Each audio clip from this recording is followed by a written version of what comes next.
गरज नसताना ड्रेनेज ठेकेदाराकडून मिरजेत रस्ते खुदाई केली जात असून या ड्रेनेज ठेकेदाराच्या अनागोंदी विरोधात स्थानिक नगरसेविका अश्विनी कांबळे चांगल्या संतापल्या आहेत। मिरजेत ड्रेनेज कामाच्या डीपीआरनुसार अनेक ठिकाणी एसटीपीच्या जागा निश्चित करण्यात आल्या आहेत, मात्र या जागा अद्याप ताब्यात नाहीत। मात्र तरीही ड्रेनेज ठेकेदाराकडून जबरदस्तीने कामं सुरू केली आहेत।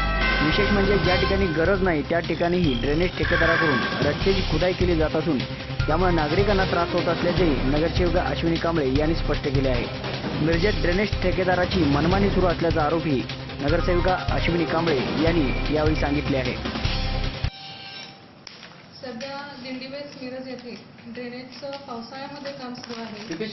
खरं तर पंपिंग स्टेशन आणि एसटीपीचं काम पूर्ण नसताना तरीसुद्धा या काम ड्रेनेज खुदाई चालू आहे। त्यामुळे मालगाव रोडवरचे जे काही पाणी पुरवठा आपला आहे तो पाणी पुरवठा पूर्णपणे विस्कळीत झालेला आहे। बऱ्याच ठिकाणी लिकेजेस झालेले आहेत। तर मेन काम जे गरजेचं आहे ते न करता या ठिकाणी ड्रेनेजचं काम खुदाईचं चालू आहे।